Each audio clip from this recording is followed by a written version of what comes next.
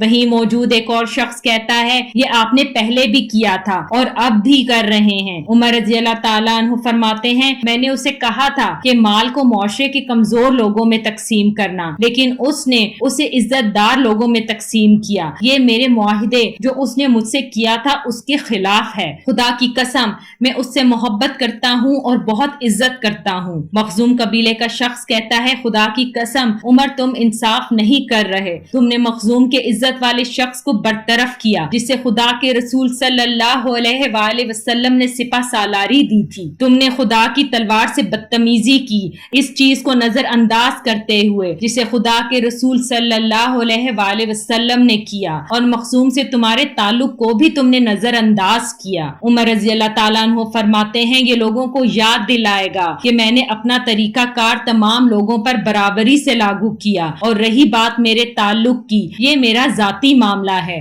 یہ مملکت کے کاموں میں نہیں آتا۔ وہ شخص دوبارہ بولنے لگتا ہے کہ اس سے پہلے عثمان رضی اللہ تعالیٰ عنہ اسے روک کر کہتے ہیں کہ تم امیر المومنین سے سخت لہجے میں بات کر رہے ہو۔ عمر رضی اللہ تعالیٰ عنہ فرماتے ہیں کوئی بات نہیں، اس کا ابو سلیمان کے ساتھ قریبی تعلق ہے، یہ جوان ہے، اپنے بھائی کے ساتھ جو ہوا اس پر غصہ ہے۔ یہ کہہ کر عمر رضی اللہ تعالیٰ عنہ وہاں سے چلے جاتے ہیں۔ اس منظر میں ایک سپاہی صحابہ کرام کے پاس آتا ہے اور اپنے ساتھ روم کے سفیر کو بھی لاتا ہے جو امن کا معاہدہ کرنا چاہتا ہے۔ سفیر صحابہ سے کہتا ہے کہ کیا آپ مجھے ان کے پاس لے جائیں گے؟ صحابہ انہیں عمر رضی اللہ تعالیٰ عنہ کے پاس لے کر جاتے ہیں۔ عمر رضی اللہ تعالیٰ عنہ دیوار کے پاس لیٹے آرام کر رہے ہوتے ہیں۔ صحابہ ان کا تعارف عمر رضی اللہ تعالیٰ عنہ سے کرواتے ہیں۔ عمر رضی اللہ تعالیٰ عنہ انہیں بیٹھنے کے لیے کہتے ہیں۔ سفیر عمر رضی اللہ تعالیٰ عنہ سے کہتے ہیں مجھے یہ دیکھ کر تعجب ہوا، میرے پاس الفاظ نہیں، میں یہاں آتے ہوئے سوچ رہا تھا کیا وہ فوجیں جس نے شام کو ہم سے دور کر دیا یہاں سے آئی تھیں؟ اب میرا تعجب حیرت اور جہالت اب شائستگی اور صحیح علم میں تبدیل ہو گئی ہے۔ میں یہ صرف اپنی طرف سے بول رہا ہوں، اپنی رائے بتا رہا ہوں۔ وہ شخص جو ایک خاموش بادشاہ ہے، اس نے بڑی فوج کو شکست دی، وہ شخص جس نے بادشاہوں کو خوفزدہ کر دیا، وہ اس حالت میں رہتا ہے؟ کیوں نہیں؟ وہ بادشاہ نا انصافی کرتے تھے اس لیے وہ سو نہیں پاتے تھے۔ پھر سفیر ان سے اجازت مانگتا ہے کیا میں آپ کو عمر بلا سکتا ہوں؟ عمر رضی اللہ تعالیٰ عنہ انہیں اجازت دیتے ہیں۔ اس کے بعد سفیر اپنی بات جاری رکھتے ہوئے کہتا ہے تم نے انصاف کے ساتھ حکومت چلائی اس لیے تم محفوظ محسوس کرتے ہو اور پرسکون نیند سوتے ہو۔ اس منظر میں عمر رضی اللہ تعالیٰ عنہ اور دوسرے صحابہ کرام دمشق آ رہے ہوتے ہیں۔ ابو عبیدہ رضی اللہ تعالیٰ عنہ اور عمر رضی اللہ تعالیٰ عنہ ان کو راستے میں ہی مل جاتے ہیں۔ عمر رضی اللہ تعالیٰ عنہ ان سے یہاں ملنے کی وجہ دریافت کرتے ہیں۔ ابو عبیدہ رضی اللہ تعالیٰ عنہ انہیں بتاتے ہیں کہ زمین تندرست نہیں ہے، یہ وبا فلسطین میں اموات سے شروع ہوئی ہے اور پورے ملک میں پھیل چکی ہے، بہت سے لوگ مر گئے۔ دوستوں نے سوچا کہ ہم آپ کو یہاں ملیں اور ان حالات سے باخبر کر دیں، پھر آپ فیصلہ کریں کہ آپ کو آگے جانا ہے یا واپس مدینہ۔ ایک صحابی فرماتے ہیں کہ امیر المومنین آپ ہمیں صحیح راستہ دکھائیں، ہم آپ کا ساتھ دیں گے۔ میں نے رسول خدا صلی اللہ علیہ وآلہ وسلم کو یہ فرماتے سنا تھا کہ اگر تم سنو کہ شہر میں